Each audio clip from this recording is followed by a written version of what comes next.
बिस्मिल्लाहिर्रहमानिर्रहीम। नाज़रीन अस्सलाम वालेकुम, मैं हूँ इमरान वसीम। नाज़रीन, इस प्रोग्राम में एक तो आपको ये बताएंगे कि चेयरमैन तहरीक इंसाफ इमरान ख़ान का वो कौन सा पुराना मुकदमा है जिसे ओपन करने का हुक्म दिया गया है, और यह हुक्म चीफ जस्टिस ने दिया है।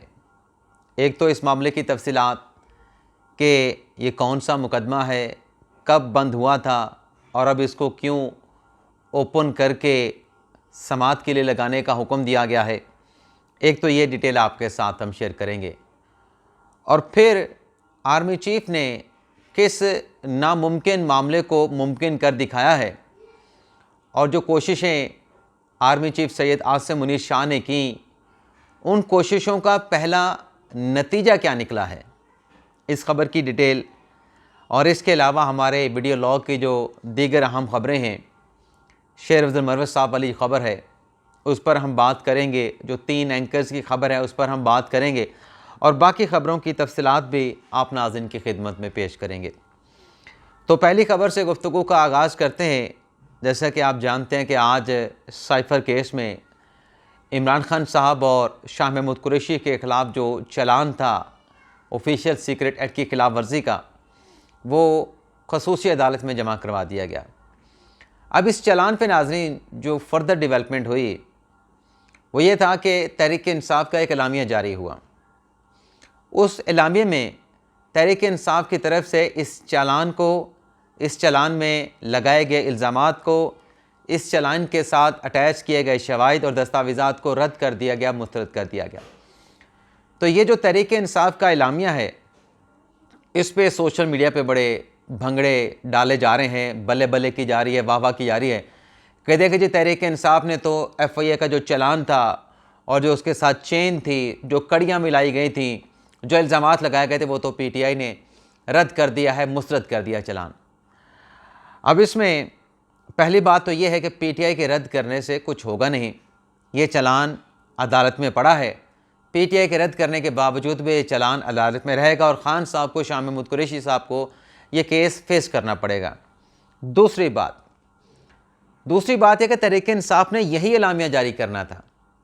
तहरीक इंसाफ ये एलामिया तो जारी नहीं कर सकती कि जो चलान FIA ने इमरान ख़ान और शाह महमूद कुरैशी के ख़िलाफ़ जमा करवाया है, बड़ा अच्छा चलान है, बड़ा ज़बरदस्त चलान है, उसमें बड़े ज़बरदस्त किस्म के डॉक्यूमेंट्स लगाए गए हैं, शवाहिद अटैच किए गए हैं, और क्या कहते हैं ख़ान साहब की अपनी ज़बान में कि ओपन एंड शट केस है।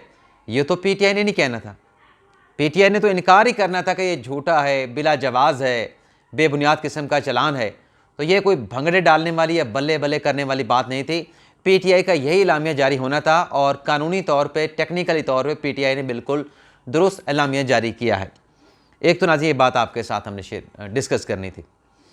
इसके अलावा नाज़रीन शेर अफजल मरवत साहब और अफनानुल्लाह सेनेटर, जिनके दरमियान माबैन लड़ाई हुई, झगड़ा हुआ जावेद चोई साहब के शो में, उस पे जो चीज़ें चली, जो चीज़ें जितना कोई 45 सेकंड 50 सेकंड का क्लिप सामने आया, उससे ये लग रहा है, जो वाज़ेह है, जो साबित हो रहा है कि शेर अफजल मरवत साहब ने सबसे पहले हमला किया सेनेटर अफनानुल्लाह पे, और उसके बाद जिस तरीके से ऊपर से उठाया गया अफनानुल्लाह को, उससे भी ये तासुर मिल रहा है कि अफनानुल्लाह ने बाद में शेर अफजल मरवत साहब को नीचे गिरा दिया। अब इसके ऊपर काफ़ी कंट्रोवर्सी क्रिएट हुई, और आज एक ट्वीट भी किया शेर अफजल मरवत साहब ने। कहा कि जो 3 एंकर हैं, मंसूर अली ख़ान का नाम लिया, उसमें वसीम बदामी का नाम लिया, उसमें एक और एंकर हैं जावेद चोई साहब, उनका नाम लिया, कि इन्होंने जो दावा किया, उसके बाद जो अफनानुल्लाह ने जाके FIR के इंदराज के लिए दरख्वास्त दी है अपारा थाना इस्लामाबाद में, वो तो तमाम दावे इन 3 एंकर्स के धरे रह गए। वो तमाम एंकर, बल्कि 2 जो थे, बदामी साहब थे और जो मंसूर अली ख़ान साहब थे, वो तो जावेद चोई साहब को कोट कर रहे थे, उनकी वीडियो को कोट कर रहे थे। उन्होंने कोई अपने तौर पे नहीं कहा कि मैं गारंटी के साथ कहता हूँ, मैं दावे के साथ कह रहा हूँ, मैं ये कह रहा हूँ कि आप लिख लें, ये बात गलत नहीं हो सकती। जो चीज़ें नज़र आ रही थी उस पर उन दोनों एंकर्स ने बात की, बदामी साहब ने भी और मंसूर अली ख़ान साहब ने भी। और जावेद चोई साहब चूँकि ऐनी शाहिद थे, एंकर थे उस प्रोग्राम के, उन्होंने तमाम आंखों से देख रखा था, उन्होंने आंखों देखा हवाल बयान कर दिया। अब इसमें हुआ ये है कि कौन गलत है कौन दुरुस्त है। वैसे तो दूध का दूध पानी का पानी एक ही तरीके से हो सकता है कि वो जो कैमरे की फुटेज आई है, उसके अलावा एक्सपेक्स न्यूज़ में जो वहाँ पे सीसीटीवी कैमरे लगे हुए हैं, अगर उसकी फुटेज किसी तरीके से मंजर आम पे आ जाए तो दूध का दूध पानी का पानी हो जाएगा। इन इब्तदा किसने की ये पता है, लेकिन फिर इंतहा किसने की ये भी वाज़े हो जाएगा, ये भी मंजर आम पे आ जाएगा। अब इसमें हुआ ये है कि एक लेटर चलता रहा अफनानुल्लाह सेनेटर अफनानुल्लाह का, जिसमें कहा गया कि देखें अगर इसने मारा था शेर अफजल मरवत को तो उसने फिर FIR इंदराज करने की दरख्वास्त क्यों दी। अगर मारपीट इंतहा अफनानुल्लाह ने की थी, जीत अगर अफनानुल्लाह की हुई थी, तो उसको थाने में FIR दर्ज कराने की क्या ज़रूरत थी। तो ये आप सुन लें, ये एक कानूनी मामला है, ये कानूनी नुक्ता है। जो वीडियो क्लिप सामने आया उसमें ये पूरे पाकिस्तान ने बात देखी कि हमला जो किया, अटैक जो किया, शेर अफजल मरवत ने किया, और वो किया किस पे, अफनानुल्लाह पे। बाद में क्या हुआ ये नहीं देखा जाता। तो FIR का इंदराज कराना अफनानुल्लाह सेनेटर का ही बनता था, सेनेटर अफनानुल्लाह का बनता था कि मेरे ऊपर हमला हुआ है और ये PTI के बंदे ने किया, इसके खिलाफ FIR का इंदराज किया जाए। अच्छा, वो FIR दर्ज कर ली गई। उसके बाद क्या हुआ, वो आम तौर पे हम गांव वगैरह में, कस्बों में देखते हैं कि वो स्कोर सेटल करने के लिए अगर एक ने FIR दर्ज कराई है तो दूसरी FIR दर्ज कराने के लिए जो लोग होते हैं वो थाने पहुंच जाते हैं। तो वही हथकंडा इस्तेमाल किया, हरबा इस्तेमाल किया जनाब शेर अफजल मरवत साहब ने। अब उसमें टेक्निकली फॉल्ट देखें, ये मेरा एनालिसिस आप रख लें कि जो एक्सप्रेस का ऑफिस है अपारा में, उसको थाना अपारा लगता है। अब यह वाक़या क्योंकि अपारा में पेश आया, एक्सप्रेस न्यूज़ के दफ्तर में पेश आया, थाना अपारा की हदूद में पेश आया, तो रिलेवेंट थाना तो बनता है थाना अपारा। अब शेर अफजल मरवत साहब को पता था कि ये अपारा थाने में FIR होनी नहीं, क्योंकि दूसरी FIR हो नहीं सकती कानूनी तौर पे एक ही जुर्म पे। तो शेर अफजल मरवत साहब ने थाना मारगला में, उनका ट्वीट पड़ा है, आप खुद जाके उनके टाइमलाइन पे देख सकते हैं x.com पे, कि शेर अफजल मरवत साहब कहते हैं कि मैंने थाना मारगला में जो मुझे धमकियां दी अफनानुल्लाह ने और बाकी नामालूम अफराद ने, उनके खिलाफ मैं मुकदमा दर्ज करवाने की दरख्वास्त दे आया हूँ, और अगर मुकदमा दर्ज ना हुआ तो फिर मैं अदालत से रजू करूँगा। यानी जिस जगह का वकूआ है उस थाने में जाने के बजाय सिर्फ स्कोर सेटल करने के लिए थाना मारगला में जनाब अफजल मरवत साहब दरख्वास्त देखे हैं, और फिर कल को अदालत को कहेंगे देखें जी मैंने शिकायत की थी, कंप्लेंट दी थी, उस पर FIR का इंदराज नहीं हुआ। भाई मुतलका थाने में चले जाएँ जहाँ वकूआ हुआ है, जिस थाने की हदूद में, क्योंकि ऑब्जेक्शन तो ये लगना है। और फिर अब सवाल ये है कि शेर अफजल मरवत साहब के ख़िलाफ़ जो अफनानुल्लाह की दरख्वास्त थी उस पर तो मुकदमे का इंदराज हो गया है थाना अपारा में। क्या थाना अपारे की जो पुलिस है, क्या वो अब अफनानुल्लाह की दरख्वास्त पे FIR का इंदराज हुआ है, तो जो FIR दर्ज हो चुकी है उसके बाद तो फिर पुलिस जो छोटी मोटी तफ्तीश करके मुलज़म को गिरफ़्तार करती है, तो इसमें केस में क्या शेर अफजल मरवत गिरफ़्तार होंगे, पुलिस उनको गिरफ़्तार करने का रिस्क लेगी नहीं लेगी, या क्या प्लान होगा पुलिस का, क्या फ़ैसला होगा पुलिस का इस FIR के इंदराज के बाद। इसके लिए आप भी इंतज़ार करें, हम भी इंतज़ार करते हैं कि FIR के इंदराज के बाद अब पुलिस क्या करती है। वैसे आदिल अब्बासी साहब एंकर हैं, उन्होंने बड़ा अच्छी तजवीज़ दी कि इसमें वो तमाम जो लोग हैं जो प्रोग्राम में आकर लड़ाई झगड़ा करते हैं, हाथापाई करते हैं, उन्हें प्रोग्रामों में नहीं बुलाना चाहिए। तो ये बड़ी अच्छी उनकी तजवीज़ है। इसके अलावा नाज़रीन जो अगली ख़बर आपके साथ हम शेयर करने जा रहे हैं, इसी दौरान जो मैंने मोबाइल उठाया था नाज़रीन, जो थंबनेल तैयार करना है उसकी मैं इंस्ट्रक्शन दे रहा था, लेकिन फिर बाद में रुक गया। भी आप नाराज़ हो जाते हैं और आपका नाराज़ होना बनता भी है। इसके अलावा नाज़रीन एक और बड़ी अहम ख़बर है, इमरान खान साहब के ख़िलाफ़ एक और बंद मुकदमा खोल दिया गया। ये नाज़रीन जो मुकदमा है जो 18 माह के बाद ओपन किया गया है, यानी इसको समाअत के लिए मुकर्रर किया गया। 18 माह पहले ये दरख्वास्त दायर हुई थी, लेकिन दरख्वास्त की शक्ल में पड़ी रही और ये केस समाअत के लिए मुकर्रर ना हुआ और ज़ेरे इल्तवाई रहा। और इस केस में नाज़रीन ये उस वक्त बंद हुआ था, ये जो खान साहब के ख़िलाफ़ केस ओपन हुआ है, जब वो ख़ुद वज़ीर आज़म पाकिस्तान हुआ करते थे। फरवरी 2022 की ये बात है, जब उस वक्त के चीफ जस्टिस वफाकी शरई अदालत के जो चीफ जस्टिस हैं, 3 रुकनी बेंच था, इमरान खान साहब के निकाह से मुतल्लिक़ ये केस था। इस केस में जो इल्ज़ामात लगाए गए थे उसको लगव और तौहीन आमेज़ करार दे के जो है इस केस को खारिज कर दिया गया था। हुआ फिर ये था कि अप्रैल 2022 में इस फैसले के ख़िलाफ़ नज़रसानी दरख्वास्त जो है वो दायर की गई। अब हुआ यह है कि अप्रैल 2022 में दी गई ये जो दरख्वास्त थी, इसे जो मौजूदा चीफ जस्टिस हैं वफाकी शरई अदालत के इकबाल हमीद रहमान साहब, उन्होंने समाअत के लिए मुकर्रर कर दिया है और इसके लिए इस समाअत के लिए 3 रुकनी बेंच तश्कील दिया है। 3 रुकनी बेंच में जैसा कि मैंने कहा कि वो ख़ुद हेड करेंगे चीफ जस्टिस वफाकी शरई अदालत इकबाल हमीद रहमान साहब, उनके साथ जस्टिस खादम हुसैन और डॉक्टर सैयद मोहम्मद अनवर शामिल होंगे और 2 अक्टूबर को इस केस की समाअत की जाएगी। अब इस केस में सवालात क्या उठाए गए हैं, वो सवाल शाहिद और गज़ई साहब हैं, उन्होंने ये केस किया था इमरान खान साहब के ख़िलाफ़ और जवाज़ बनाया था खान साहब के तीसरे निकाह को जो बुशरा बीबी साहबा का हुआ और बुशरा बीबी साहबा का दूसरा निकाह था। अब उसमें सवालात क्या उठाए गए, ये मेरे सवालात नहीं हैं, ये पहले आपको वाज़ेह कर दूँ।